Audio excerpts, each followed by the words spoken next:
my name is Ashley Roderick, and I'm going to be talking about Zelda Breath of the Wild. First, let's start off with the plot.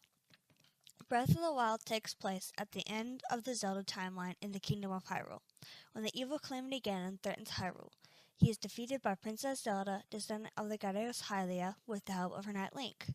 Hyrule matured into an advanced civilization protected by 4 divine beasts, enormous animalistic machines, and an army of guardians, autonomous weapons.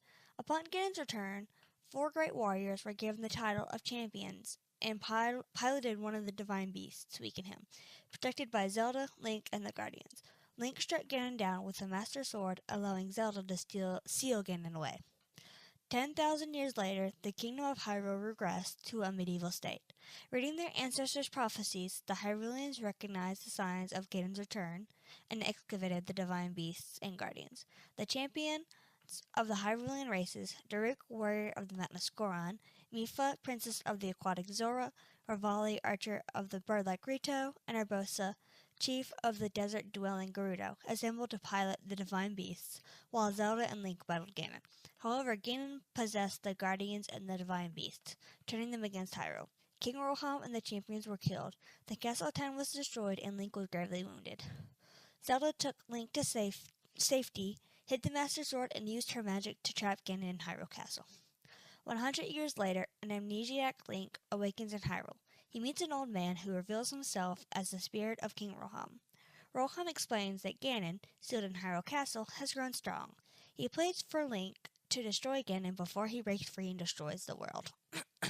Link travels Hyrule, returning to locations from his past and regaining his memories. With the help of the Hyrulean races, he boards the 4 divine beasts and purges them of Ganon's monsters, releasing the spirits of Hyrule's former champions. After obtaining the Master Sword from the Lost Woods, Link enters Hyrule Castle and defeats Ganon with the help of the divine beasts and Zelda's Bow of Light. Zelda seals Ganon away, restoring peace and allowing the spirits of King Roham and the champions to depart. Sensing their presence, Link and Zelda smile fondly. Now we move on to the enemies. Just to name a few, there is the Lionel, the Hinox, the Moblins, the Zophos, Bokoblins, and the Molduga. Now, they come in a range of colors from red, blue, black, and silver. And if you have the DLC, they come in gold as well. The red are the easiest to kill, and they have the least HP. The blue, as they increase in color, then the harder they get. The hardest one to kill are the silver and the gold. Now the Hinox only comes in red, blue, and black. And as well as all the other colors, the Lionel comes in a silver maned version, which is the silver and white maned version for really hard to kill. And as well as all the different colors, Lizalfos, there is your average green one, and then there is the electric, fire, and icy breath Lizalfos.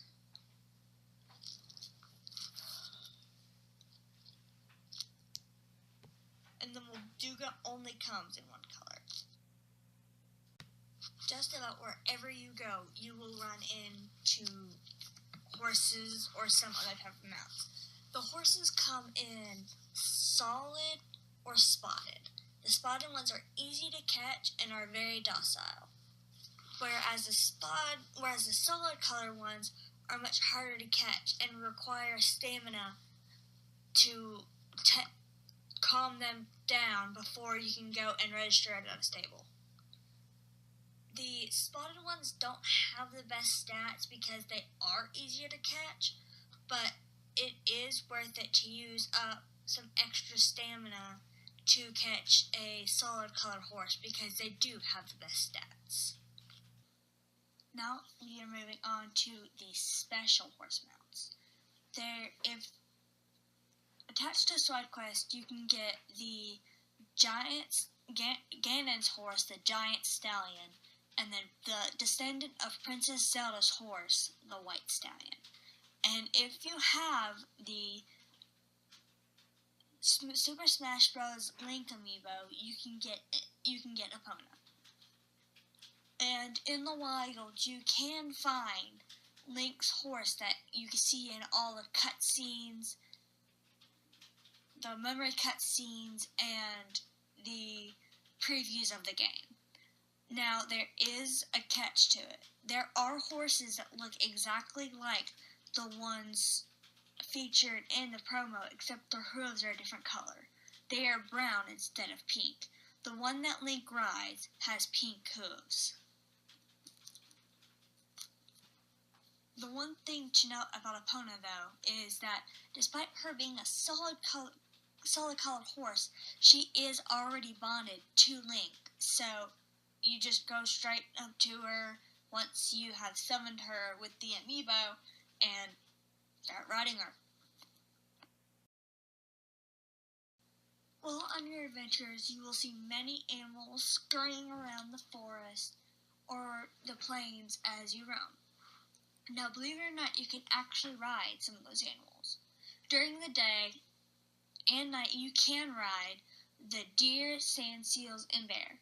Now, only during the night, you can ride stall horses, or if you see the glow upon Satori Mountain, you can go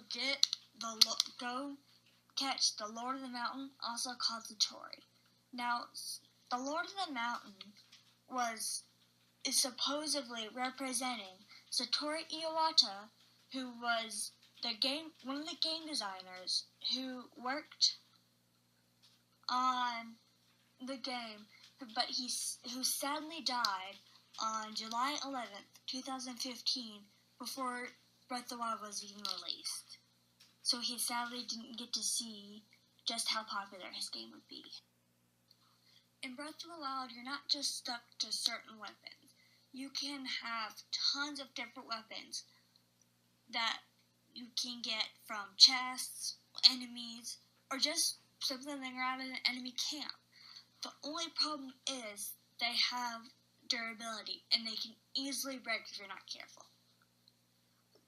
Especially when you use them to fight a lot, you're going to go through weapons like it's like nothing. The Master Sword does have durability, but it doesn't break when used too much. It runs out of energy, and you have to wait about 10 minutes in-game time for it to regain its energy. This is the one of the things that bothers me the most. It is the Blood Moon. Unlike in other Zelda games, where when you leave a certain area, the enemies respawn, they don't respawn when you leave an area because it's an open world game. So it would be really easy to just go and kill every single enemy and really not have any challenge. Just go and do what you want. So they created this thing called the Blood Moon. It's a blood moon, but it brings back enemies that you have slain, and brings enemies that you're currently fighting back to full health, which can get very annoying. It does not bring back an enemy that you have just killed recently before the Blood Moon started.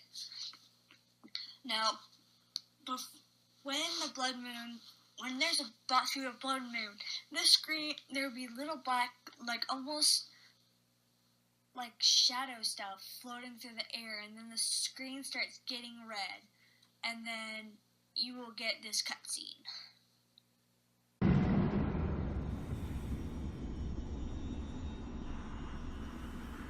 The blood moon rises once again.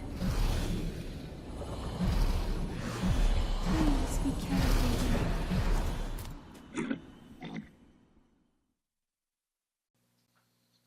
And that is all about Zelda Breath of the Wild.